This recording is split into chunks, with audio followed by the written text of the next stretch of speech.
الہ الا اللہ محمد رسول اللہ لا الہ الا اللہ محمد رسول اللہ لا الہ الا اللہ محمد رسول اللہ۔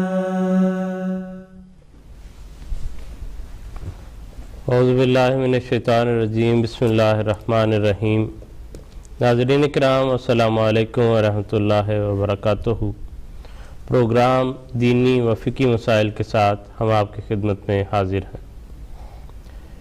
دسمبر 1902 کی بات ہے کہ نماز مغرب سے چند منٹ پہلے رمضان کا چاند دیکھا گیا۔ سیدنا حضرت اقدس مسیح موعود علیہ السلام نماز مغرب کے بعد مسجد کی چھت پر تشریف لے گئے اور چاند دیکھنے کے بعد حضور واپس مسجد میں تشریف لائے۔ مسجد میں آ کر حضور نے یہ فرمایا کہ رمضان گزشتہ ایسا معلوم ہوتا ہے جیسے کل گیا تھا۔ پھر فرمایا کہ شہر رمضان الذی انزل فیہ القرآن سے ماہ رمضان کی عظمت معلوم ہوتی ہے۔ صوفیاء نے لکھا ہے کہ یہ ماہ تنویر قلب کے لیے عمدہ مہینہ ہے۔ کثرت سے اس میں مکاشفات ہوتے ہیں، صلاۃ تزکیہ نفس کرتی ہے اور صوم تجلی قلب کرتا ہے۔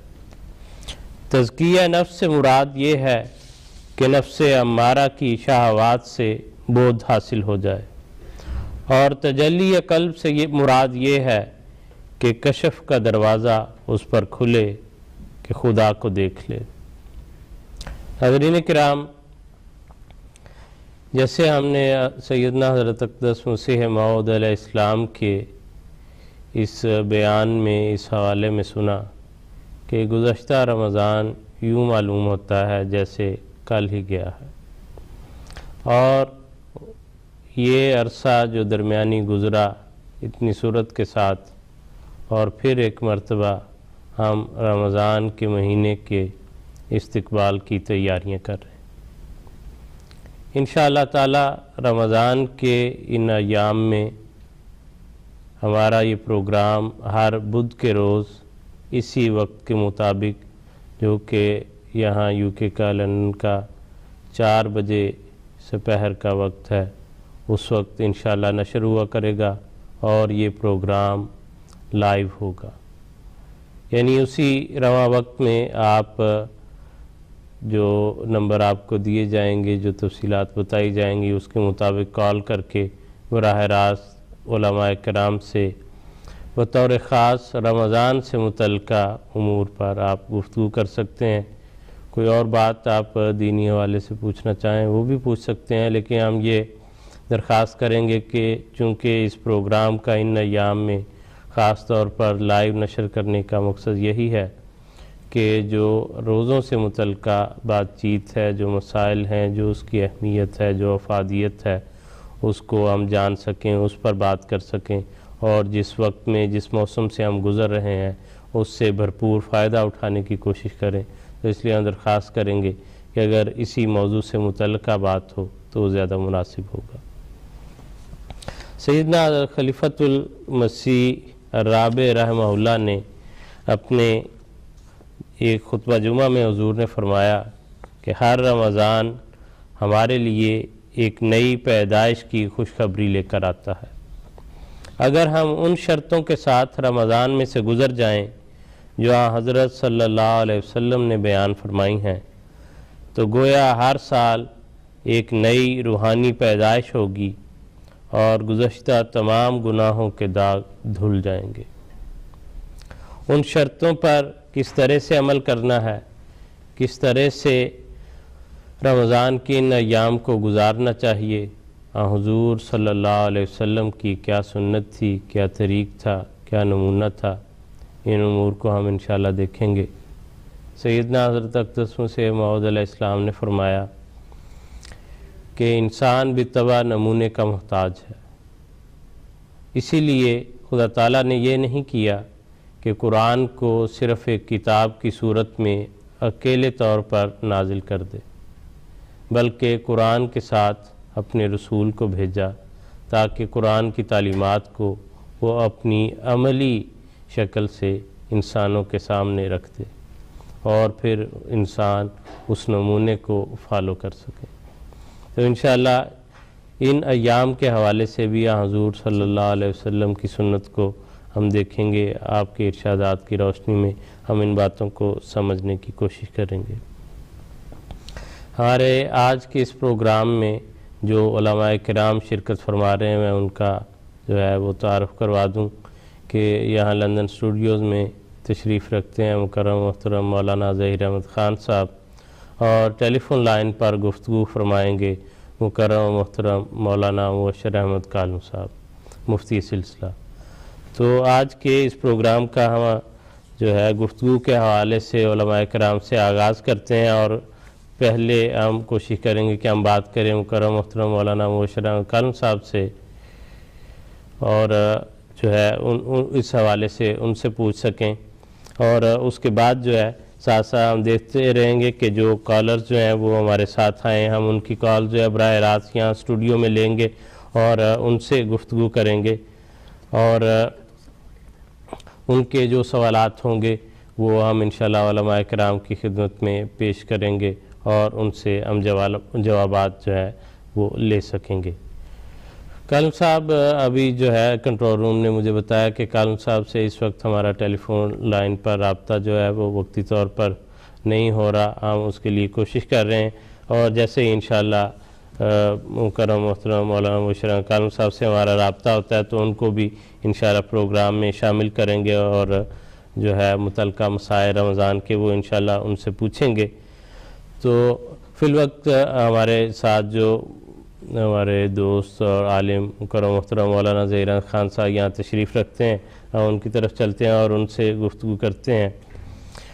رمضان کے مہینے کی آمد ہے، اللہ تعالیٰ کا یہ احسان ہے جس شخص کو یہ ملے رمضان کے بابرکت ایام۔ رمضان کی اہمیت قرآنی تعلیمات احادیث کی روشنی میں اور اس کا فائدہ اگر آپ ہمارے ناظرین کے لیے بیان فرما دیں۔ بسم اللہ الرحمن الرحیم۔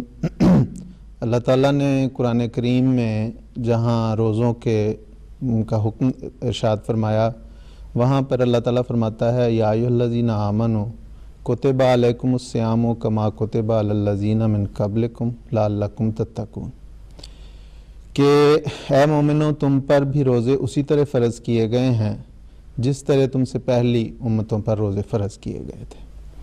اور اس کی سب سے جو فائدہ اور سب سے بڑا فائدہ بتایا جو قرآن کریم کی آیت میں موجود ہے کہ لعلکم تتقون، تاکہ تم تقوی حاصل کر سکو، تقوی کی راہوں پہ چل سکو، تقوی کو پا سکو۔ اور تقوی جو ہے وہ ہر نیکی کی بنیاد ہے، تو گویا یہ ایسی عبادت ہے جس کے نتیجے میں اللہ تعالیٰ کے فضل سے جب کوئی انسان اس پر عمل کرتا ہے تو وہ اللہ تعالیٰ کا قرب حاصل کر کے تقوی کی راہوں پر چلنا شروع ہو جاتا ہے۔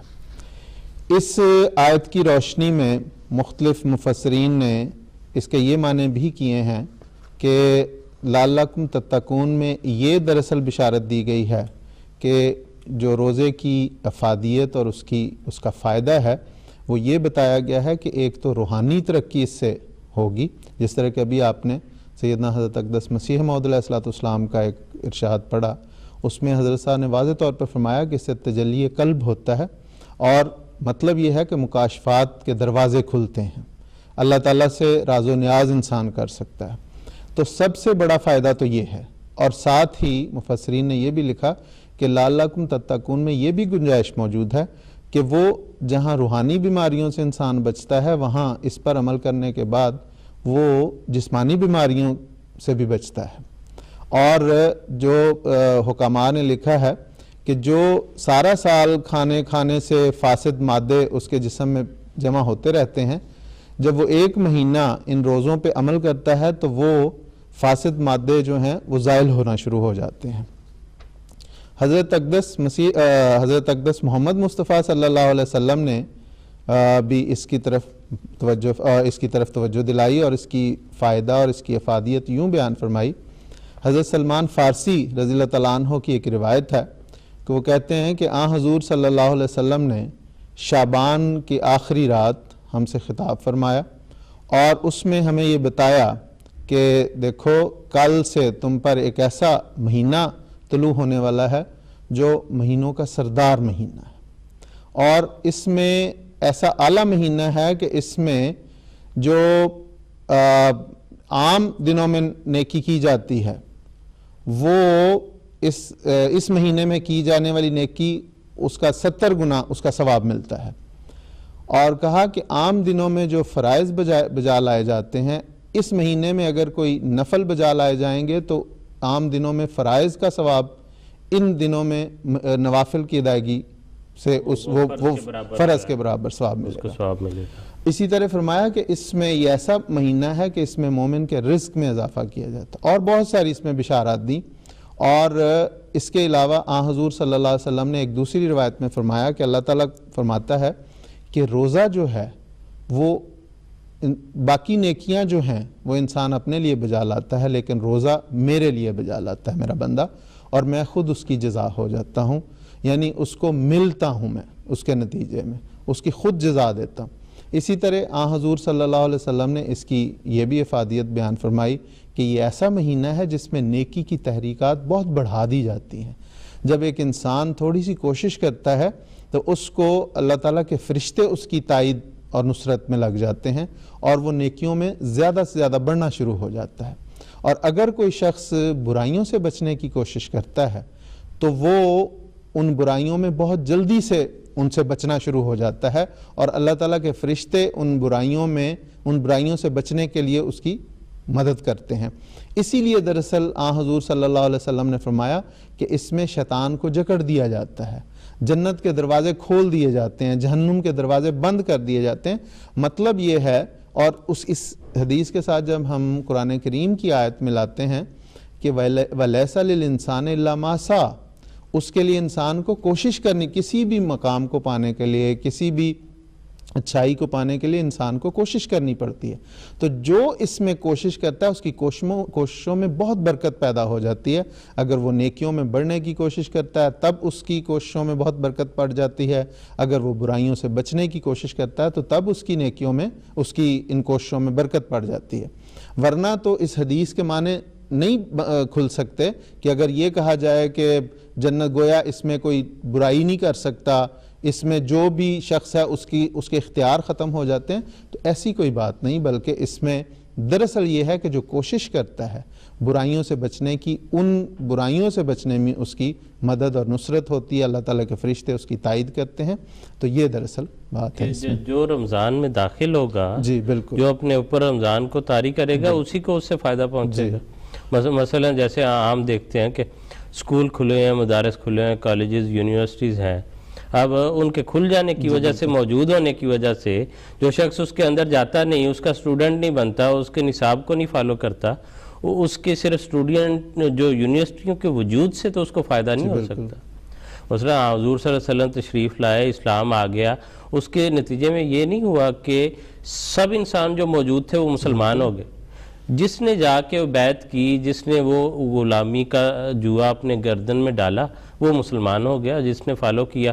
اسی طرح رمضان کا حال ہے، جیسے آپ نے یہ بیان فرمایا کہ آٹومیٹک تو نہیں کہ وہ شیطان جو ہیں جکڑ دیے جائیں گے، یہ اللہ تعالیٰ کا احسان ضرور ہے کہ اس کے نتیجے میں اللہ تعالیٰ کی ان دنوں میں خاص سمجھ لیں ایسی ہوائیں فرشتوں کے ذریعے چلتی ہیں کہ وہ چیزیں جو ہیں وہ مددگار ہو جاتی ہیں، اور انسان کو اس میں زیادہ جو ہے وہ نیکی میں آگے بڑھنے کے مواقع ملتے ہیں، اس کی روح جو ہے اس طرف وہ مائل ہوتی ہے۔ جزاک اللہ خیر، بہت شکریہ۔ اور جب آپ بیان کر رہے تھے اس کی یہ حصہ کہ لعلکم تتقون والا، کہ بچنے کے ذرائع ہیں، جی بالکل، تو اور انسان کو اور جو اس کے نتیجے میں جو جزا ملتی ہے وہ بھی آپ نے بیان فرمایا کہ روزہ میرے لیے، اور خدا تعالیٰ کہتا ہے کہ میں اس کی جزا ہوں۔ تو اگر خدا مل گیا اور اس کا قرب مل گیا تو ہر چیز مل گئی۔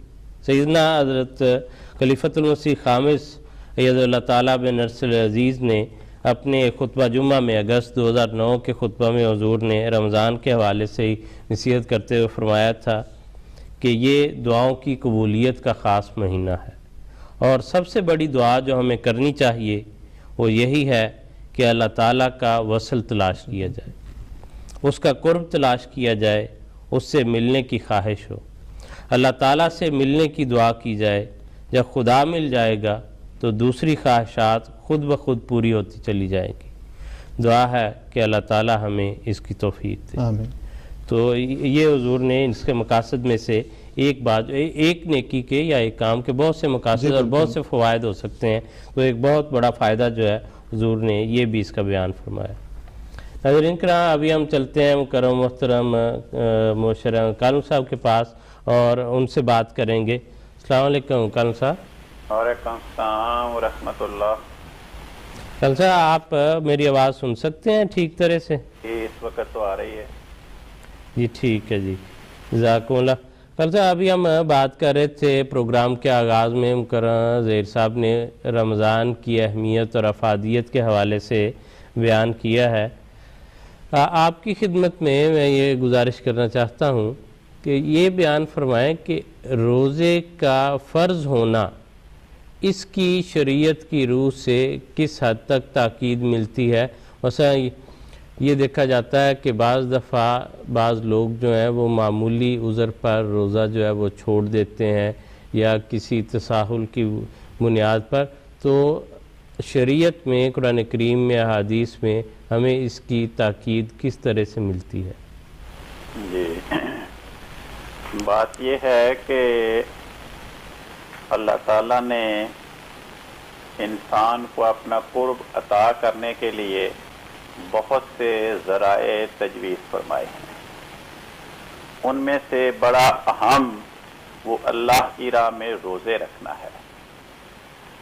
اب اللہ تعالیٰ اگر عمومی طور پہ فرماتا ہے کہ روزے رکھا کرو، تو ہر انسان کے دل میں یہ احساس پیدا ہوتا کہ پتہ نہیں کتنے روزے رکھنے سے خدا خوش ہوگا، میں نے پتہ نہیں اس تعداد کے مطابق روزے رکھے ہیں کہ نہیں رکھے۔ تو اللہ تعالیٰ نے فرمایا کہ ایک مہینہ رمضان کا وہ میری رضا کی خاطر تم روزے رکھو، اور اس میں تم نہ صرف یہ کہ صبح طلوع فجر سے لے کر غروب آفتاب تک کھانا پینا چھوڑو، بلکہ فرمایا کوشش کرو کہ اللہ تعالیٰ کی تمام وہ باتیں جن سے اس نے منع فرمایا ہے ان باتوں سے بچتے رہو۔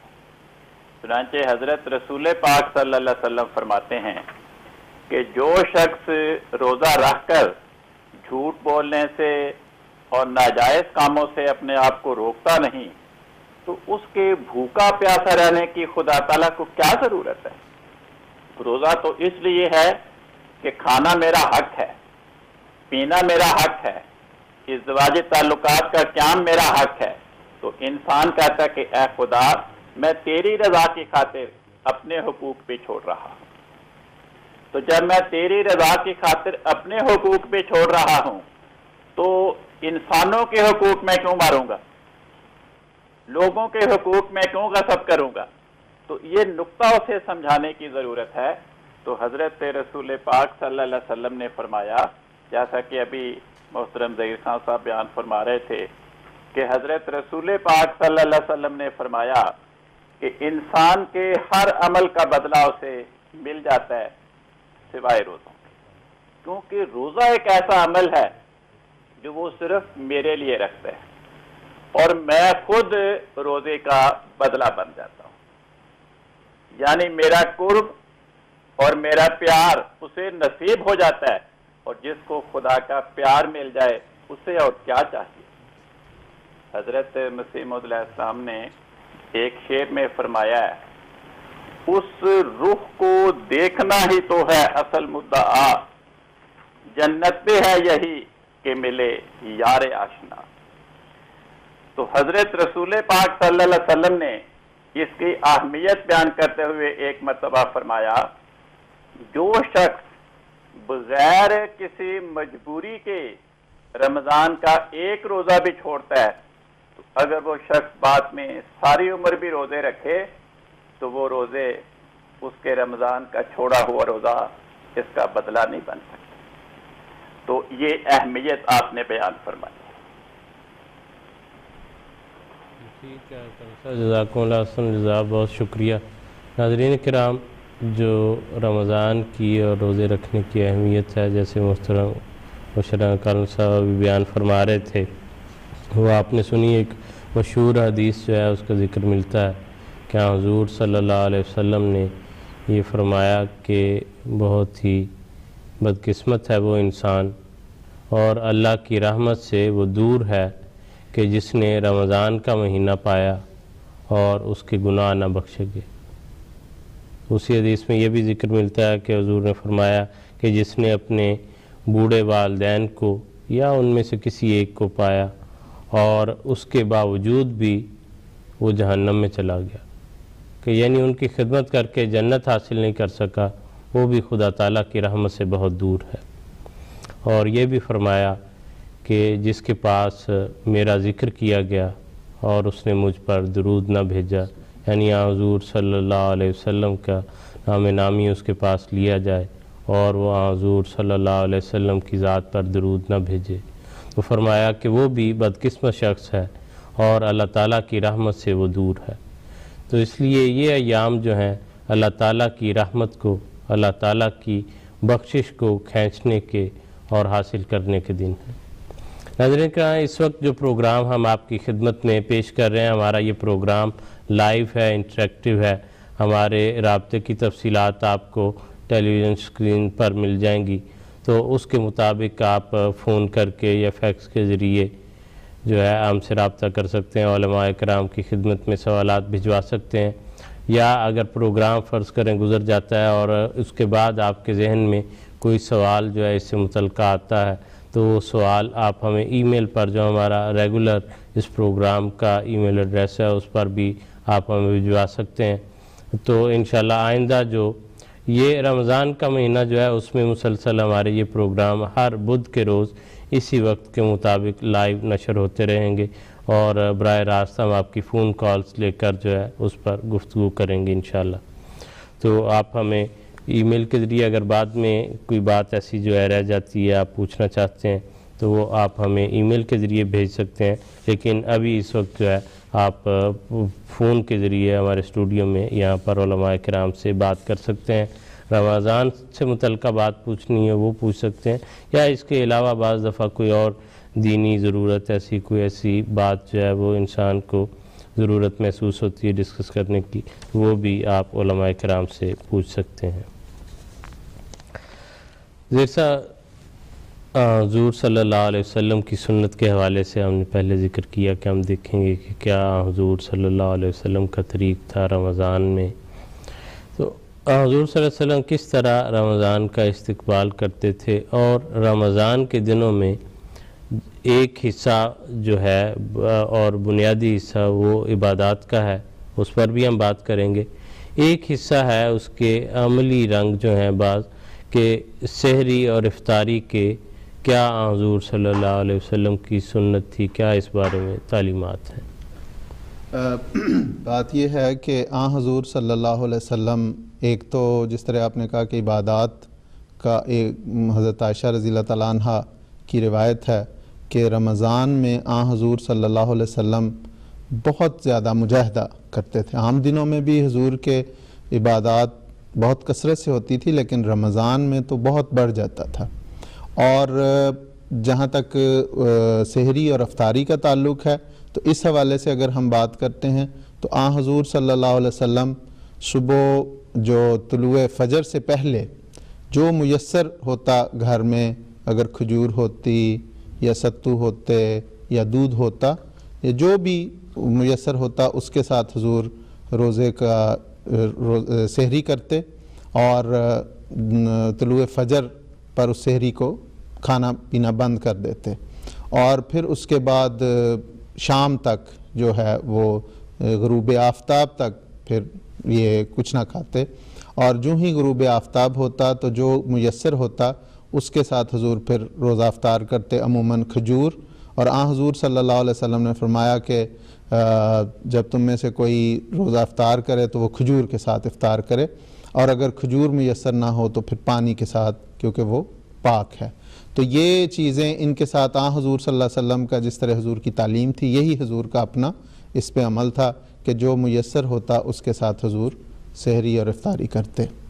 تو یہ تو حضور صلی اللہ علیہ وسلم کا سحری اور افطاری کے متعلق معمول تھا۔ جہاں تک عبادات کا تعلق ہے تو جیسے میں نے عرض کی کہ حضرت عائشہ رضی اللہ تعالیٰ عنہ کی روایت ہے کہ حضور عبادات میں بہت زیادہ کثرت سے مجاہدہ کرتے، اور خاص پہلے عشرے میں حضور اگر جس طرح عبادات بجا لاتے، دوسرے عشرے میں اس سے زیادہ بڑھ جاتا، اور تیسرے عشرے کے متعلق حضرت عائشہ رضی اللہ تعالیٰ عنہ فرماتی ہیں کہ شدہ میں ذرا ہو، کہ حضور اپنی کمر کس لیتے اور اپنے گھر والوں کو بھی صبح تہجد کے لیے اٹھاتے اور عبادات میں انہیں شامل کرتے۔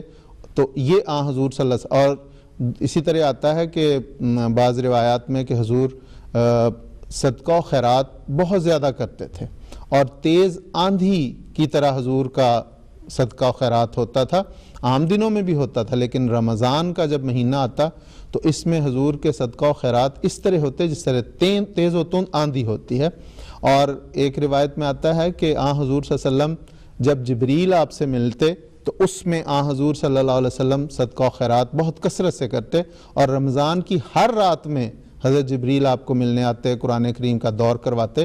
تو یہ بھی حضور صلی اللہ علیہ وسلم کی یہ سنت تھی کہ جتنا اس سال قرآن کریم نازل ہوا ہوتا تو رمضان میں حضرت جبریل اس پورے قرآن کی دہرائی کرواتے حضور صلی اللہ علیہ وسلم کو۔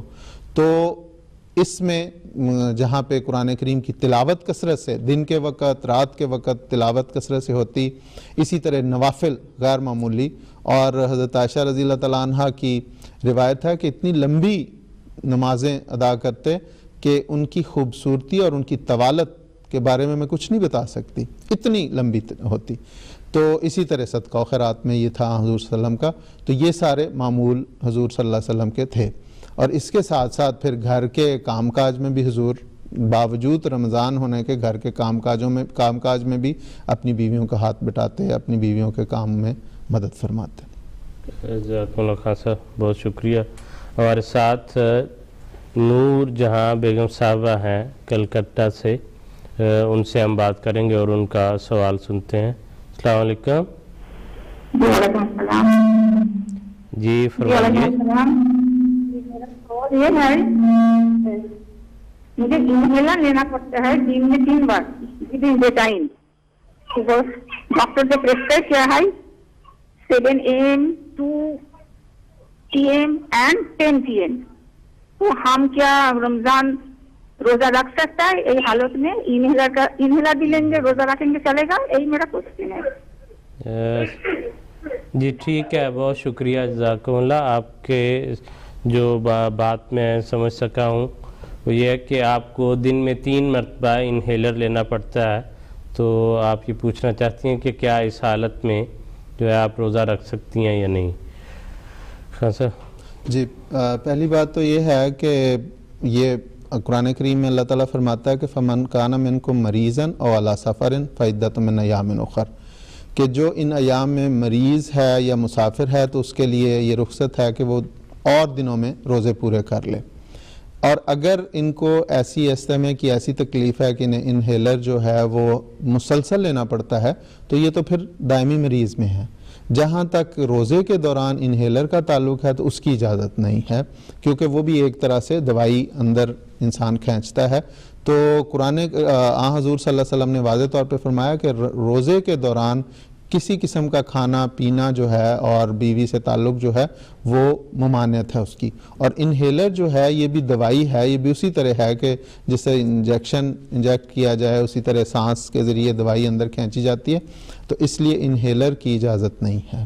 تو اگر تو وہ صبح سحری کے وقت اور پھر افطاری کے وقت لے کے گزارا کر سکیں تو ٹھیک ہے، ادروائز وہ بہرحال مریض کے زمرے میں آئیں گی اور پھر وہ جو بھی ہے فدیہ دے کے، اور چونکہ وہ رکھ نہیں سکتی تو یہ ہے کہ وہ بیمار کے زمرے میں شامل ہوں گی۔ انہیلر کا بہرحال اجازت نہیں۔ جی ٹھیک ہے خاصا شکریہ۔ ہمیں ایک سوال نوٹ کروایا اختر علی صاحب نے فون کر کے، انہوں نے اپنا سوال نوٹ کروا دیا. وہ سوال ہم پوچھیں گے محترم مشرہ کالم صاحب سے. ان کے پاس چلتے ہیں. السلام علیکم کالم صاحب. ورحمۃ اللہ. جی کالم صاحب، ایک دوست ہے اختر علی صاحب، انہوں نے یہ سوال اپنا ہمیں فون کر کے نوٹ کروا دیا اپنا. وہ کہتے ہیں لوگ اعتراض کرتے ہیں کہ مسلم امہ ایک ساتھ رمضان شروع نہیں کر سکتی تو پوری دنیا میں اتحاد کا تو سوال ہی نہیں پیدا ہوتا، ان کے یکجا ہونے کا سوال نہیں پیدا ہوتا. اور یہ مسئلہ جو ہے ہر دفعہ وہ پیدا ہوتا ہے کہ رمضان کا آغاز جو ہے وہ ایک ساتھ ہونا چاہیے، ایک ساتھ نہیں ہو سکتا، یا ایک ہی ملک میں مختلف شہروں میں جو لوگ ہیں وہ مختلف اوقات میں رمضان یا عید منا رہے ہوتے ہیں. تو اس مسئلے کے حوالے سے براہ کرم ہمارے ناظرین کے لیے بیان فرما دیں. جی، ایک تو بات یہ ہے کہ آج دنیا کی تمام آبادی اس بات کو تسلیم کرتی ہے کہ زمین گول ہے. کسی جگہ پہ تہجد کا وقت ہے، کسی جگہ پہ اشراق کا وقت ہے، کسی جگہ پہ ظہر کا وقت ہے، کسی جگہ پہ عصر کا وقت ہے، کہیں دن ہے کہیں رات ہے. تو عملاً ایک وقت روزہ رکھا جا ہی نہیں سکتا پوری زمین پر. اسی لیے قرآن کریم نے انسانوں کو مخاطب کر کے فرمایا کہ فمن شہد منکم الشہر فلیصم، کہ جو آدمی رمضان کا مہینہ دیکھے. اب رمضان کا مہینہ کیسے دیکھے کہ انسان غروب آفتاب کے وقت مغرب کی طرف دیکھے، اگر چاند طلوع ہوتا نظر آ گیا، یہ نہیں کہ جس کی نظر کمزور ہے یا نبی نے وہ کہے کہ مجھے نظر نہیں آیا. اگر اس معاشرے علاقے کے افراد میں سے کسی کو نظر آ گیا ہے اور اس آدمی کی گواہی قابل اعتبار ہے، آدمی قابل اعتبار ہے، تو اس کی بنا پہ روزہ رکھا جائے گا. کیونکہ زمین کے بعض علاقے بلندی پر ہیں، بعض نشیب میں ہیں، تو زمین کی گولائی کے اثرات بھی چاند کے طلوع ہونے، چاند کے نظر آنے یا نہ نظر آنے پہ اثر انداز ہوتے ہیں. آج کل بعض لوگ رصدگاہوں میں سے رابطہ کرتے ہیں کہ بھئی چاند کس دن طلوع کرے گا. وہ کہہ دیتے ہیں حساب لگا کر کے فلاں دن طلوع کرے گا، مگر اس میں پھر وہ ایک غلطی کا ارتکاب کرتے ہیں. رصدگاہ والے یہ تو بتاتے ہیں کہ فلاں دن چاند زمین کی گولائی کے کنارے سے اوپر ہوگا، لیکن ان سے یہ نہیں پوچھا جاتا. پوچھنے والے پوچھتے کہ بھئی اس دن کیا وہ انسانی آنکھ کی رینج میں ہوگا یا نہیں ہوگا. محض زمین کی گولائی کے کنارے سے چاند کا اوپر آنا چاند کو آنکھ سے دیکھنے کے قابل نہیں بناتا، کیونکہ زمین کی شعاع اور زمین کا سایہ اس پر اثر انداز ہوتا ہے. اگر چاند کو طلوع ہوئے اندازاً 20 منٹ کا عرصہ گزر چکا ہو تو پھر وہ انسانی نظر کے دائرے میں آتا ہے، اور اگر بادل نہ ہو، گرد و غبار نہ ہو، تو انسانی آنکھ اسے دیکھ سکتی ہے.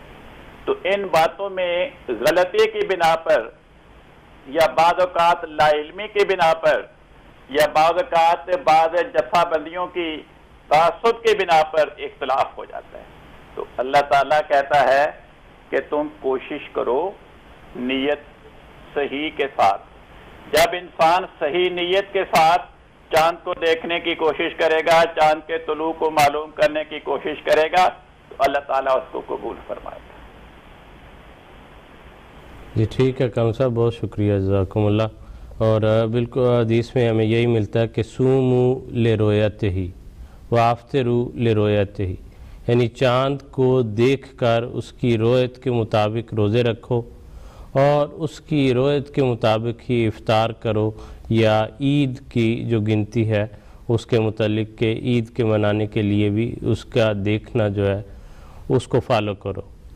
اور یہ فرمایا کہ فَإِنْ أُغْمِيَ عَلَيْكُمْ فَأَكْمِلُوا عِدَّةَ شَعْبَانَ 30، کہ اگر تم پر وہ واضح نہ ہو، جو ہے مثلا بادل ہو سکتے ہیں، کسی وجہ سے مطلع ابر آلود ہے اور نظر نہیں آ رہا، تو فرمایا کہ پھر جو ہے شعبان کے 30 دن پورے کرو، اور اس کے بعد جو ہے وہ آغاز کیا جائے، یعنی اس گنتی میں شبہ کی بنیاد پر جو ہے اس کو چھوڑا نہیں جا سکتا۔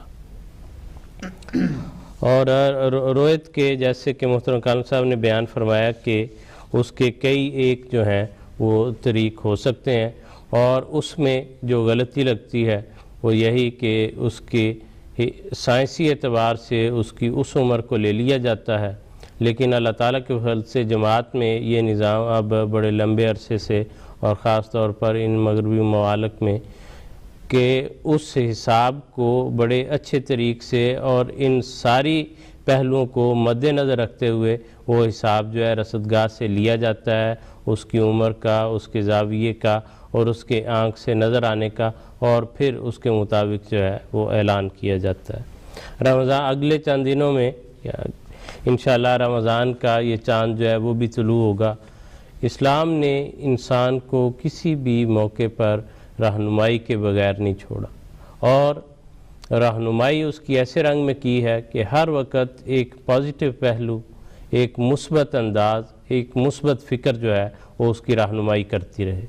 حضور صلی اللہ علیہ وسلم کا یہ طریق تھا، اور حضور نے یہ سکھایا اپنی امت کو کہ جب چاند دیکھا جائے تو اس کو دیکھ کر دعا کرنی چاہیے، دعا پڑھنی چاہیے۔ دعا کے الفاظ جو ہیں وہ یہ ملتے ہیں کہ اللہم احلہ علینا بالامن والایمان والسلامت والاسلام، کیا اللہ اس چاند کو ہمارے اوپر طلوع کر امن اور ایمان کے ساتھ اور سلامتی اور اسلام کی حالت میں، ربی و ربک اللہ، میرا بھی رب جو ہے اور تمہارا بھی رب وہ اللہ ہی ہے، ہلال و رشدن و خیرن، اور تو خیر و برکت اور رشد و بھلائی کا چاند بن۔ تو یہ اگلے دنوں میں جب انسان چاند دیکھے تو سنت نبوی کو فالو کرتے ہوئے انسان کو یہ دعا بھی جو ہے وہ پڑھنی چاہیے۔ آگے چلتے ہیں، کالر جو ہمارے ساتھ ہیں ان سے ہم بات کریں گے۔ ابھی رفیق ہاشمی صاحب بیلجیم سے ہمارے ساتھ ہیں، ان سے بات کریں گے۔ السلام علیکم رفیق صاحب۔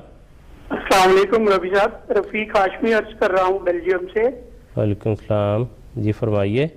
جی ربی صاحب، میرا سوال یہ ہے کہ حضرت صلی اللہ علیہ وسلم کی سنت سے کوئی ایسی روایت موجود ہے کہ آپ نے روزہ رکھ کے تو سفر شروع کیا ہو، اور پھر سفر اپنا افطار سے پہلے ختم کر کے گھر تشریف لے آئے ہوں اور گھر آ کے روزہ افطار کیا ہو؟ جی ٹھیک ہے رفیق صاحب، بہت شکریہ۔ ہم ابھی جو محترم خان صاحب سے پوچھتے ہیں کہ سفر کے حوالے سے حضور صلی اللہ علیہ وسلم کے روزے میں جو سنت ہے۔ میرے علم میں نے ایسی کوئی حدیث نہیں پڑھی جس میں حضور صلی اللہ علیہ وسلم نے سفر روزہ رکھنے کے بعد سفر شروع کیا ہو، اور پھر سفر کے دوران ہی اسی روزے کے دوران ہی سفر ختم کر کے حضور واپس تشریف لے آئے ہوں۔ البتہ بعض روایات میں یہ ملتا ہے کہ حضور صلی اللہ علیہ وسلم نے روزوں میں، خاص طور پہ فتح مکہ کے بارے میں آتا ہے کہ حضور صلی اللہ علیہ وسلم نے روزوں میں سفر کا آغاز کیا، اور راستے میں ایک مقام پہ جا کے حضور صلی اللہ علیہ وسلم نے دن کے وقت روزہ کو افطار کیا، اور لوگوں کو دکھا کے یہ پانی پیا اور اپنا روزہ افطار کر دیا، اور لوگوں کو بتا دیا کہ سفر کے دوران روزہ درست نہیں ہے، کیونکہ قرآن کریم نے فرمایا ہے کہ من شاہد منکم الشہر فلیصمہ، اور من کان منکم مریضا او علی سفر فعدۃ من ایام اخر۔ تو چونکہ سفر ہے اس لیے اس میں حضور صلی اللہ علیہ وسلم نے واضح طور پہ قرآنی ہدایت موجود ہے کہ بعد میں روزے رکھے جائیں، اس لیے حضور صلی اللہ علیہ وسلم نے دن کے وقت وہ چڑھے، روایت میں آتا ہے کہ سورج چڑھے ہوئے حضور نے باقاعدہ وہ دکھا کے پانی پیا تاکہ لوگوں کو یہ اندازہ ہو جائے کہ حضور نے روزہ افطار کر دیا، اور باقی لوگوں نے جنہوں نے روزہ رکھا ہوا تھا انہوں نے بھی روزہ افطار کیا۔ تو یہ روایت ملتی ہے، باقی وہ جو انہوں نے سوال کیا ایسی کوئی روایت میرے علم میں نے نہیں پڑھی، یعنی میرے علم میں نہیں۔ جی ٹھیک ہے خاصا۔ اور جو ہے سیدنا اقدس مسیح موعود علیہ السلام کا بھی اسی کے مطابق دستور عمل جو ہے وہ بھی ہمیں ملتا ہے، حضور کی تعلیمات بھی اسی طرح سے ملتی ہیں۔ صحابہ آئے اور حضور نے قادیان میں روزہ بعض اوقات عصر کے بعد پہنچے ہیں، تو تب حضور نے وہ افطار کروا دیا کہ آپ سفر پر ہیں اس لیے، اور حضور نے یہ جو اس پر بھی گفتگو عام ہوتی ہے کہ حضور نے یہ فرمایا کہ یہ اختیار نہیں ہے بلکہ امر ہے بالکل کہ دوسرے دنوں میں روزہ رکھنا، اس لیے مریض اور مسافر کو ان دنوں میں نہیں رکھنا چاہیے، بلکہ حضور نے یہاں تک اس کا بیان فرمایا تھا کہ اگر کوئی رکھتا ہے اس کے باوجود وہ تو اس کا نفلی ہو جائے گا اور اس کو بہرحال بعد میں اپنا یہ رمضان کا روزہ پورا کرنا پڑے گا، کیونکہ عدت من ایام اخر، اور وہ بھی جو آپ فرما رہے ہیں کہ وہ سریعاً نافرمانی کا بھی اسات کا لفظ استعمال کیا حضور نے ایسے لوگوں کے لیے، تو بہرحال یہ ٹھیک ہے خیر، جزاکم اللہ احسن الجزاء۔ ابھی عبدالرشید صاحب، محمد عبدالرشید صاحب ہمارے ساتھ ہیں، ان سے ہم بات کریں گے۔ السلام علیکم جی۔ السلام علیکم عبدالرشید صاحب، لگتا ہے کہ عبدالرشید صاحب کی لائن ڈراپ ہو گئی ہے، اگر وہ دوبارہ آتے ہیں تو پھر انشاءاللہ ہم ان سے بات کر لیں گے۔ ابھی ناصرہ وسیم صاحبہ جرمنی سے وہ آن لائن ہمیں بتایا جا رہا ہے، ان سے بات کرنے کی کوشش کرتے ہیں۔ السلام علیکم۔ وعلیکم السلام ورحمۃ اللہ، میں ناصرہ وسیم جرمنی سے بات کر رہی ہوں۔ جی فرمائیے۔ تو پہلے پیارے حضور کو ہماری پوری فیملی کی طرف سے السلام علیکم۔ اور میرا سوال یہ ہے کہ ہماری ایک لجنہ ہے جن کے منہ سے مسوروں کی بہت خون نکلتا ہے، ہر وقت ان کے منہ سے خون نکلتا رہتا ہے، کیا وہ روزہ رکھ سکتی ہیں؟ جی ٹھیک ہے، بہت شکریہ جی۔ ہم ان کے سوال کے ساتھ ہم چلیں گے محترم کالم صاحب کے پاس، اور اس دوران اگر رشید صاحب آئے تو ان سے پھر اس کے بعد جو ہے بات کرنے کی ہم کوشش کریں گے۔ السلام علیکم کالم صاحب۔ وعلیکم السلام ورحمۃ اللہ۔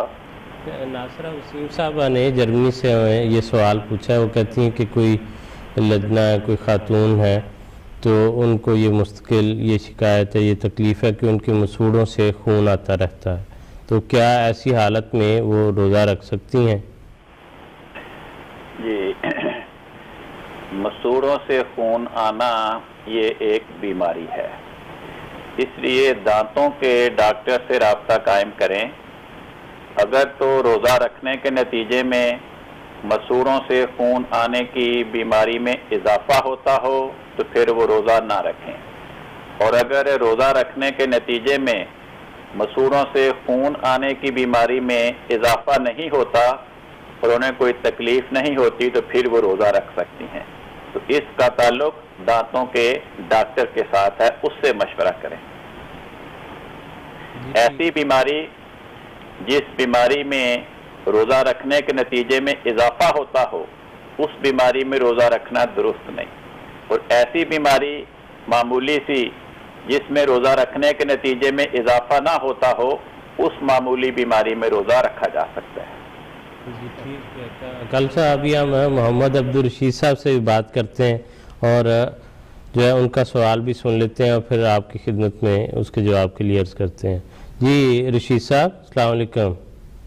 مولوی صاحب میں رشید بول رہا ہوں، محمد عبدالرشید بول رہا ہوں جی، لندن سے۔ جی میرے ایک دوست ہیں جی، وہ آج کل پاکستان سے آئے ہوئے ہیں، انہوں نے فن لینڈ، آئس لینڈ اور گرین لینڈ کا دورہ کرنا ہے، 3-4 مہینوں کا ان کا دورہ ہے۔ وہ پوچھنا چاہتے ہیں کہ وہاں تو بھائی 17 سے 19 گھنٹے کا روزہ ہوگا، تو ہم کیا کریں، اس بارے میں ہدایت چاہتے ہیں۔ پہلا تو سوال یہ ہے، دوسرا سوال بھی میں ابھی بتا دوں؟ جی رشید صاحب بتا دیں اگر ہو سکا تو پھر دوسرا سوال شامل یہ کر ہے لیں۔ جی، وہ چھوٹا سا سوال ہے، ہماری جماعت کے روزوں کے چارٹ میں اس سال 30 روزوں کا ذکر ہے، اب کیا ہی عمدہ بات ہوتی کہ حدیث نبوی پر عمل کرتے ہوئے لکھ دیا جاتا کہ اگر چاند پہلے نظر آ جائے تو 29 روزوں کے بعد عید منائی جا سکتی ہے۔ جزاکم اللہ واسن الجزا۔ جزاک اللہ رشید صاحب، اس میں تو میں مختصر یہ عرض کر دوں کہ اس میں تو کوئی ویسے ہی دو رائے نہیں ہے، چاند نظر آ جائے تو اس کے بعد کون سا جماعت نے اس کیلنڈر کو لے کے بیٹھے رہنا ہے کہ چونکہ کیلنڈر پہ لکھ بیٹھے ہیں، وہ تو ویسے ہی بڑی بات ہے کہ جب وہ کہتے ہیں آفتاب آمد دلیل آفتاب، تو اگر سورج نظر آ جائے تو اس کی دلیلیں دینے کی تو ضرورت نہیں پڑتی۔ تو اس لیے حضور صلی اللہ علیہ وسلم کی وہ بات تو سر آنکھوں پہ حضور کا ہر حکم جو ہے وہ تو حضور کی ہر خواہش اور حضور کی ہر سنت کو بھی جماعت اسی طرح فالو کرتی ہے، اس لیے اس میں کوئی اس طرح کی بات نہیں ہے کہ گویا پہلے سے طے کر رکھا ہے۔ ہم تو حضور صلی اللہ علیہ وسلم اور قرآن کریم کا جو سکھایا ہوا حساب ہے، جو شمس و قمر کے جو اپنے مدار میں چکر لگانے کی اللہ تعالیٰ نے ایک سنت قائم کی ہے، اسی سے حساب لگا کے تو اس کو بنایا جاتا ہے۔ تو اندازے ہیں، حضرت عمر رضی اللہ تعالیٰ عنہ کے دور میں روزہ رکھ لیا گیا مدینے میں، اور کسی شخص نے آ کے بتایا دوپہر کے وقت کہ کل چاند دیکھ لیا گیا ہے، تو حضرت عمر نے وہ روزہ کھلوا دیا۔ تو وہی بات کہ جب چاند نکل آیا تو پھر تو روزہ رکھا ہوا بھی ختم کر دیا گیا، خلفاء کی یہ سنت ہے۔ تو یہاں پہ اگر کیلنڈر بنا ہوا ہے تو اس سے اگر چاند نظر آ جاتا ہے تو پھر تو وہ ہر چیز ختم ہو جاتی ہے۔ بات نہیں ہے جی، بالکل ٹھیک ہے۔ السلام علیکم کامل صاحب۔ السلام علیکم کامل صاحب۔ وعلیکم السلام ورحمۃ اللہ۔ دیکھا محمد عبدالرشید صاحب لنڈن سے جو ہے وہ پوچھ رہے تھے کہ ان کے کسی دوست نے فن لینڈ، آئس لینڈ وغیرہ جانا ہے، وہاں پر وہ کہتے ہیں کہ تقریباً 18 گھنٹے کا روزے کا دورانیہ ہوگا۔ تو ایسے علاقوں میں میں یہ ساتھ شامل کرنا چاہتا ہوں کہ جہاں پر غیر معمولی دورانیہ ہوتا ہے وہاں پر روزے کی سحری اور افطاری کے حوالے سے کیا حکم ہے؟ جی، اس سوال کے دو حصے ہیں۔ پہلا تو یہ کہ اگر ان کے دوست نے فن لینڈ وغیرہ علاقوں میں جانا ہے تو کس حیثیت میں جانا ہے؟ کیا ان کی رہائش ہی اس علاقے میں ہے یا انہوں نے وہاں مسافر کے طور پہ جانا ہے؟ اگر تو اس علاقے میں فن لینڈ کے علاقے میں ان کی رہائش ہے تو پھر تو وہاں پہ روزے رکھیں گے، لیکن اگر وہ فن لینڈ میں مسافر کے طور پر جا رہے ہیں تو پھر مسافر پر روزہ نہیں ہوتا۔ دوسری بات یہ کہ وہاں 18 گھنٹے کا روزہ ہے یا زائد ہے۔ بات یہ ہے کہ فن لینڈ کے قریب ترین جو علاقہ ہے جہاں پر سورج کے نکلنے اور چڑھنے کی یہ ساری باتیں پائی جاتی ہیں، اس قریب ترین علاقے کے مطابق ان پہ روزے کے احکام لاگو ہوں۔ جی ٹھیک ہے کامل صاحب، بہت شکریہ، جزاک اللہ۔ ابھی ہم بات کریں گے اپنے پروگرام میں، اعجاز صاحب ہیں ان سے بات کریں گے فون پر۔ اس سے پہلے ہمیں ایک سوال جو ہے وہ اسٹوڈیو میں فون کر کے لکھوایا گیا ہے، انیسہ صاحبہ ہیں غالباً، انہوں نے خان صاحب یہ سوال لکھوایا، وہ کہتی ہیں کہ روزے کے دوران کیا میں کانٹیکٹ لینسز جو ہیں وہ لگا سکتی ہوں اور نیل پالش وغیرہ جو ہے وہ لگائی جا سکتی ہے؟ کوئی حرج نہیں اس میں، بالکل لگا سکتی ہیں۔ جی ٹھیک ہے، جزاک اللہ۔ اور ابھی ہم اعجاز صاحب سے بات کرتے ہیں یو کے سے جو ہمارے ساتھ ہیں۔ السلام علیکم جی۔ السلام علیکم وبرکاتہ۔ وعلیکم السلام ورحمۃ اللہ۔ جی میرا سوال یہ تھا کہ رمضان میں جس طرح لوگ کافی لمبی صبح تہجد و نوافل پڑھتے ہیں، تو مجھے کسی سے پتہ چلا تھا کہ جس طرح وہ نوافل کے دوران اپنے پاس لسی یا کوئی پھل کاٹ کر لیتے ہیں اور نوافل کے دوران جب ان کو محسوس ہو کہ چیز کی ضرورت کھا لیتے ہیں، تو میں یہ پوچھنا چاہتا تھا کہ اس کی وجہ سے وضو مکروہ یا ٹوٹ تو نہیں جاتا، جس طرح کہ میں نے سنا ہے کہ کھانے کے پینے کے بعد آپ کو وضو کرنا چاہیے؟ جی ٹھیک ہے اعجاز صاحب، بہت شکریہ۔ جی دراصل بات یہ ہے کہ آن حضور صلی اللہ علیہ وسلم کی سنت سے ثابت ہوتا ہے کہ بعض اوقات آن حضور صلی اللہ علیہ وسلم نے وضو کرنے کے بعد کھانا کھایا، اور اسی دوران حضور صلی اللہ علیہ وسلم کو نماز کی اطلاع دی گئی، تو حضور نے کہتے ہیں کہ وہ وہیں پہ وہ چھری جس سے کھانا کھا رہے تھے، خاص طور پہ اس میں ذکر آتا ہے کہ کتف و شاتن، یعنی بکری کا شولڈر کا گوشت حضور تناول فرما رہے تھے، تو حضور وہاں چھوڑ کے حضور نماز کے لیے تشریف لے گئے، اور حضور نے کوئی وضو نہیں کیا کیونکہ پہلے سے وضو تھا، اس لیے اس سے کوئی فرق نہیں پڑتا۔ اور تاہم ایسی چیز جس سے منہ میں ذائقہ باقی ہو، اور اس کے متعلق فقہاء نے لکھا ہے کہ بہتر یہ ہے کہ وہ کلی کر لے تاکہ نماز کے دوران اس کو اس طرف اس کی توجہ نہ بٹے، لیکن یہ بھی پسندیدہ ہے، ورنہ حضور صلی اللہ علیہ وسلم کی سنت سے یہ ثابت ہے کہ حضور صلی اللہ علیہ وسلم نے کچھ کھایا اور اس کے بعد حضور نے نماز پڑھی اور کلی بھی نہیں کی اور وضو بھی نہیں کیا۔ بعض صورتوں پہ حضور صلی اللہ علیہ وسلم نے مثلاً ستو کے متعلق آتا ہے کہ حضور نے وہ تناول فرمایا اور اس کے بعد حضور نے کلی کی اور پھر حضور نے نماز پڑھائی، تو اس کے متعلق غالباً یہ آتا ہے کہ وہ چونکہ جو سے بنے ہوتے ہیں، اس میں ایک ایسی اس میں ٹیسٹ ہوتا ہے جو منہ میں کافی دیر تک رہتا ہے، اس لیے حضور صلی اللہ علیہ وسلم، یا بعض اوقات وہ منہ میں چپک جاتے ہیں، اس لیے حضور صلی اللہ علیہ وسلم نے اس کی کلی کی اور پھر حضور نے نماز پڑھائی ہے۔ تو پسندیدہ امر یہ ہے کہ کلی کر لی جائے، باقی وضو مکروہ وغیرہ کچھ نہیں ہوتا اور نہ اس پہ کوئی فرق پڑتا ہے۔ جی ٹھیک ہے خالد، جزاکم اللہ حسن الجزا۔ ناظرین کا ابھی ہم محترم کالم صاحب سے بات کریں گے اور ان سے ہم تراویح کے متعلق جو ہے وہ پوچھیں گے، کیونکہ رمضان کے ایام میں ایک چیز جس کا باقاعدگی سے اہتمام کیا جاتا ہے وہ تراویح کی نماز ہے، تو اس کے متعلق ہم محترم کالم صاحب سے بھی بات کریں گے۔ السلام علیکم کالم صاحب۔ وعلیکم السلام ورحمۃ اللہ۔ کالم صاحب، ہمارے ناظرین کے لیے اگر آپ براہ مہربانی یہ بیان فرما دیں کہ نماز تراویح کا آغاز کب سے ہوا ہے اور اس کی تعداد جو ہے رکعات کی وہ کتنی جو ہے ادا کی جاتی ہے یا کی جانی چاہیے، اور اگر کوئی نماز تراویح نہیں پڑھ سکا تو کیا اس کے بغیر بھی وہ روزہ رکھ سکتا ہے؟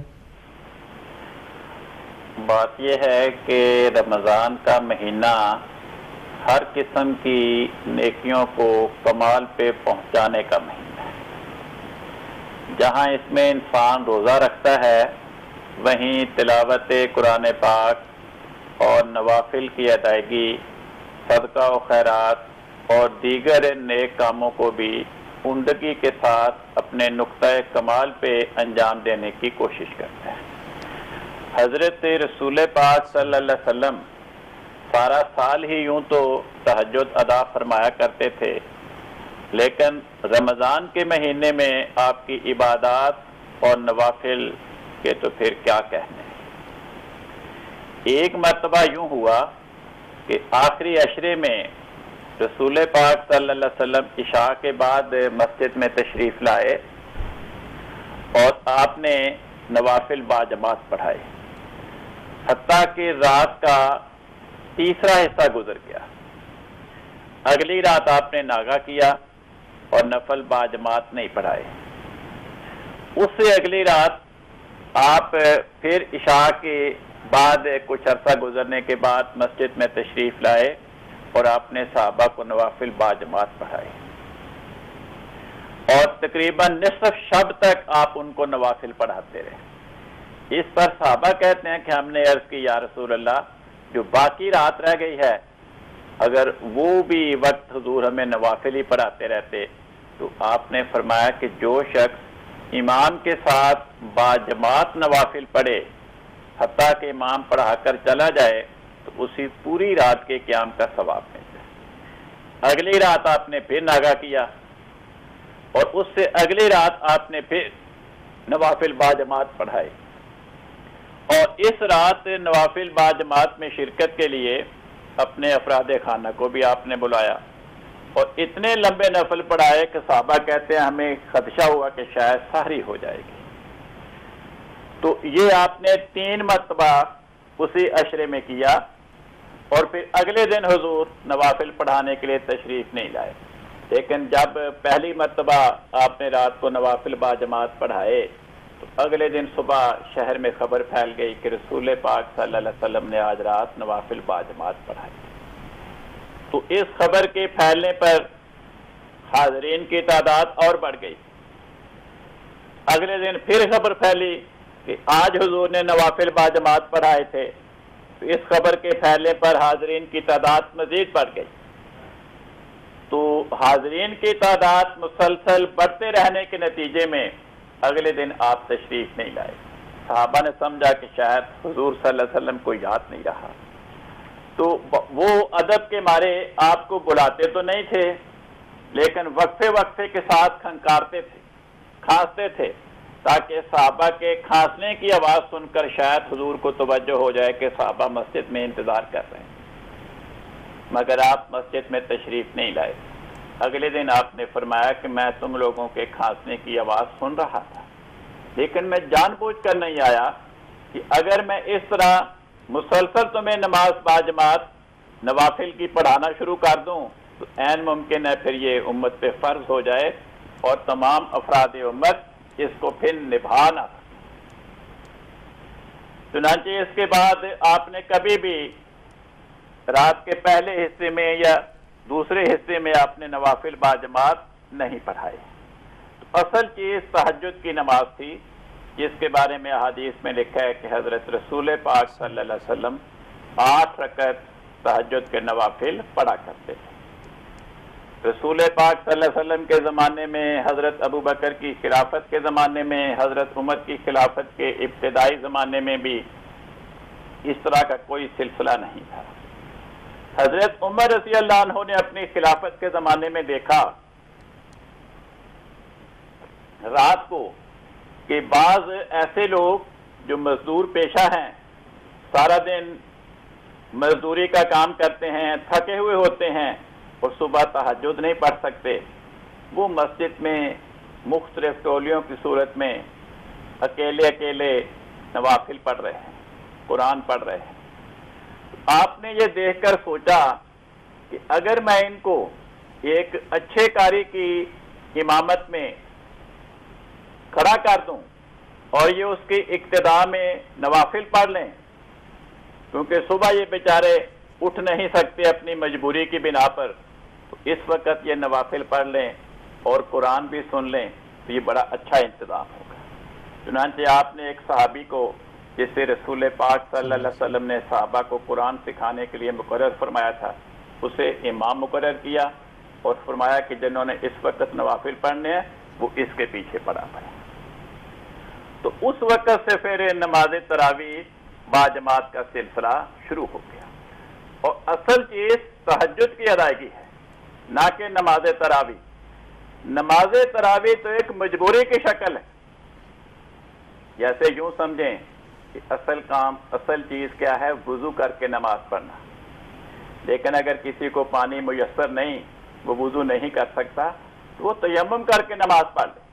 تو اصل چیز تہجد کی 8 نوافل پڑھنا ہے، لیکن اگر وہ نہیں پڑھ سکتا کسی مجبوری کی بنا پر، تو پھر وہ رات کو پہلے حصے میں نماز عشاء کے بعد تراویح کے ساتھ با جماعت نوافل پڑھ لے، تو یہ ایک تیمم کی صورت ہوگی۔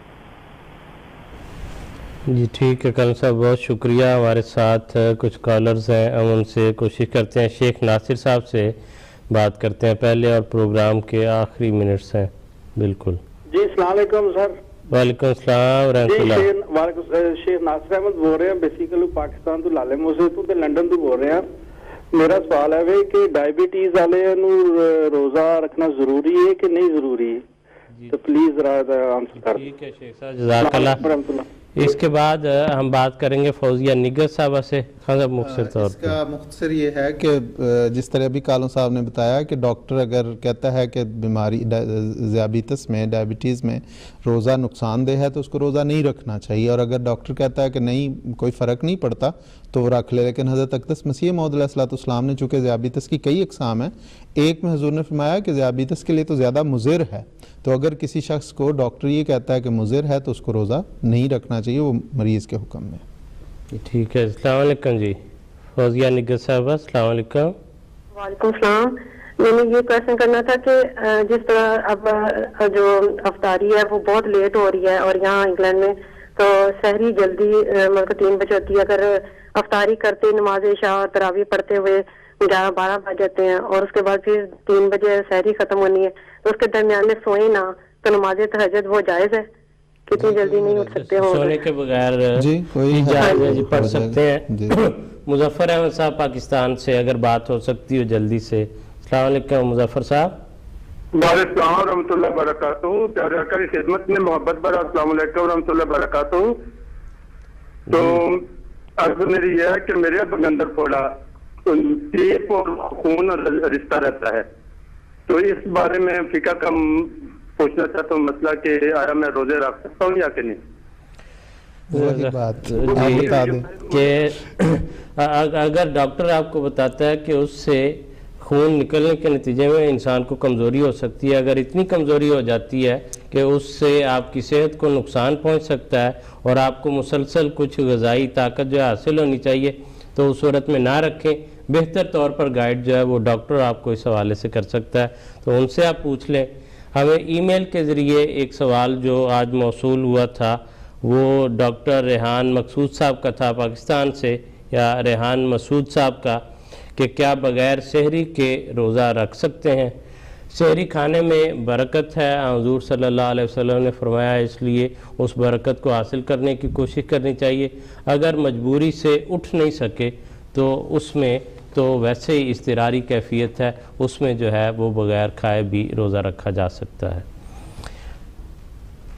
سیدنا حضرت خلیفۃ المسیح الخامس سید اللہ تعالیٰ بن نصر العزیز نے گزشتہ سال جولائی کے مہینے میں اپنے خطبے میں حضور نے فرمایا کہ اگر ہم سارا سال خدا کی طرف اس طرح سے نہیں جھکے جو اس کا حق ہے تو اس مہینے میں ہمیں یہ ہدایت دے تاکہ اس ہدایت کے ذریعے ہم آئندہ گمراہی سے بچیں اور حمد کے فیض سے فیض یاب ہوتے ہوئے اللہ تعالیٰ کا تقوی اختیار کرنے والے۔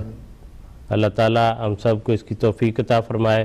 رمضان کے ان ایام میں انشاءاللہ ہر بدھ کے روز اسی وقت پر یہ پروگرام لائیو نشر ہوتا رہے گا، جس میں آپ کال کر کے اپنی بات جو ہے پوچھ سکتے ہیں۔ اگلے ہفتے انشاءاللہ ملاقات ہوگی۔